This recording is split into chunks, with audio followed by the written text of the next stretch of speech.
For 38 straight days in early 2022, the nation of Tonga was cut off from the global internet. Apart from a handful of satellite phones and high-frequency radios, which struggled to maintain even a few hundred calls in and out of the country at a time, Tonga was suddenly alone in the middle of the Pacific. Money could no longer flow in and out, families struggled to contact their relatives, and worst of all, they missed the upload of 8 half as interesting videos, at least 3 of which were bangers, and one, ironically, which was about how to deal with massive blackouts. This sudden, prolonged isolation from the rest of the world, which struck the country again actually just earlier this year, raises 2 big questions. How can an entire country get cut off from the internet, and why does it take so long to get them back online? Well, let's start with the first question, because it has a frighteningly simple answer. The global internet is, in a very literal sense, these 532 wires.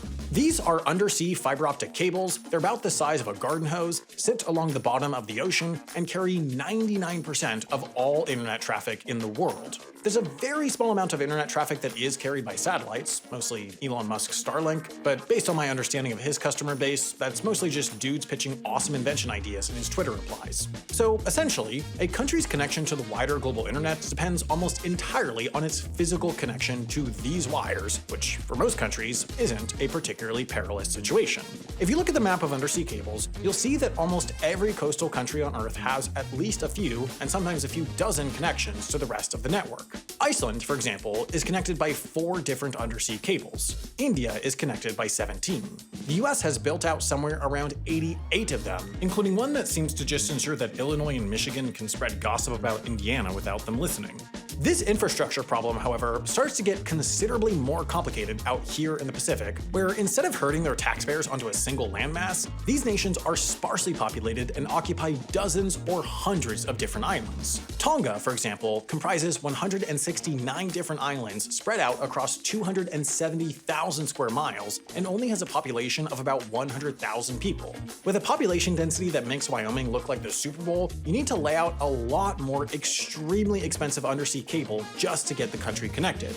Given how expensive it is to build a network in Tonga, and how far away that network is from everything else, Tonga is forced to rely on a single cable, the Tonga cable, as its one point of connection to the rest of the world. If this cable breaks, it's lights out, and back in 2022, that's exactly what happened. On January 15th, Hunga Tonga Hunga Ha'apai, a volcano right smack dab in the middle of Tonga, erupted. Erupted rather dramatically, I should add. It was a 5 on the Volcanic Explosivity Index, making it the largest volcanic eruption in just over 30 years and more powerful than any nuclear bomb ever tested. Believe it or not, the single wire made of literal glass did not, in fact, survive the force of several hundred city-leveling bombs and ended up getting severed. For the next 5 weeks, the entire country of Tonga was cut off from the global internet, which brings us to the second and much more complicated question. What is our system for fixing these critical cables, and why is it so not great? Well, the answer to the first part of that question is boats. 22 boats, to be specific. If that sounds like not a lot, it's because it's not a lot. There are 77 cable-laying ships in the world, generally owned by private cable-laying companies, but only 22 of them are designed for cable repair, and like a quarter of those 22 are already past the end of their life cycle. The problem here, as I recount in my latest book, The Problem with Everything is Capitalism, is capitalism. Basically, it's just not super profitable to repair these undersea cables, and the result is that the integrity of the entire global internet relies on a small handful of boats, many of which are just old converted tugboats or ferries, to constantly crisscross the globe and fix cables faster than they break. Now, cables getting severed, like they did in Tonga, is not an uncommon occurrence. It happens about 200 times a year.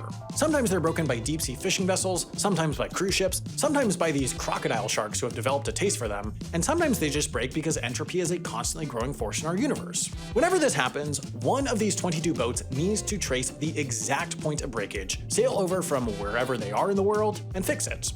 The process for fixing these cables is actually pretty simple. It's been done the same way for nearly 2 centuries, but it's difficult and can be really slow, especially in deep waters. To repair the cable, they first need to bring it to the surface, which unfortunately it might not want to do. The broken cables are often not completely broken, just frayed or half severed, so they'll still be pulled taut to the bottom of the ocean and can't just be yanked to the surface. That means that the ship will have to lower a blade to the seabed, a process that can take hours as it has to travel literal miles to get there and then drag that blade up until it cuts the cable in half. Then they have to bring that blade all the way back up to the surface and replace it with a hook, drop it several miles back into the pitch black abyss, and drag it across the seabed until it catches the cable. Oftentimes, they'll miss the cable altogether and be forced to start from the beginning. Once they have both halves of the cable on the surface, they'll patch each end to a new stretch of cable, a process that itself requires incredibly precise equipment for fusing glass fibers together and takes about 20 hours before tossing the whole thing back in the ocean. In a best-case scenario, this song and dance can take days, and what happened in Tonga was not exactly a best-case scenario. Following the eruption, the nearest of the 22 qualified ships was here, Port Moresby, Papua New Guinea, a full 10-day trip from where the cable broke. And where exactly did the cable break? Well, that was actually the second problem.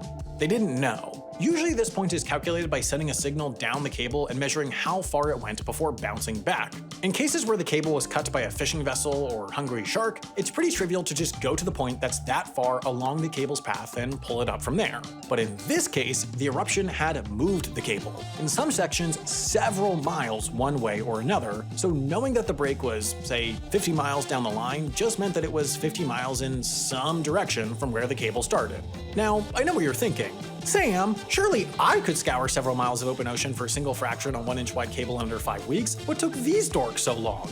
Well, first of all, no you couldn't, but second of all, it turns out the damage was way worse than that. Due to the subtle effects of 100 nuclear bombs, the cable ended up breaking in a bunch of different places. Part of it got buried several feet under silt, and about 55 kilometers of it just straight up disappeared. My theory? Pop-up shark restaurant. But regardless, the point is that this already lengthy and poorly supported system for repairing undersea cables had to contend with the power of God, and contending with God takes about 5 weeks. Now, usually this is where I conclude the video by saying something cynical and then immediately try to sell you a product while you're feeling sad and vulnerable, but this time I regrettably have a happy ending for you. Right now, Australia and New Zealand are in the process of building Tonga a shiny new cable right here, connecting it to the massive Hawaii cable that stretches from Oregon to Sydney. When this connection is completed in late 2025, Tonga will officially have 2 routes to the rest of the internet, and if I know science, which I definitely do, there's no volcanic eruption in the world that can break 2 wires at once. In fact, the only thing in this world less likely than a volcanic eruption breaking 2 wires at once is you having enough good gift ideas for all your family and friends this holiday season. Yep, I'm calling you out. I know you need last-minute gift ideas, and I know that you really don't want them to seem like last-minute gift ideas. And fortunately for you, I've got you covered. If you have any family or friends who are even a little into coffee, get them a subscription to Trade Coffee. Trade partners with over 55 of the best indie roasters in the country to deliver fresh, delicious coffee beans right to their door. And better yet, Trade can work with them to match them with the perfect roast that fits their palate. It's an amazing bespoke service that will make you the envy of every other gift giver under the tree. And hey, maybe even consider trying it yourself. Before I started using Trade, I didn't really know anything about coffee. I just take whatever was available and dump a bunch of sugar in it. But now I can actually enjoy the coffee itself, and I actively look forward to trying new roasts that Trade matches me with. Lately, I've been drinking this blend from a nearby roaster called Huckleberry. It's chocolatey with a splash of orange acidity, and it's been a great way to start my mornings. If you're ready to cross that last gift off your list, Trade is offering their best savings of the year on gift subscriptions right now, so head to drinktrade.com/HAI to send a personalized coffee subscription in minutes.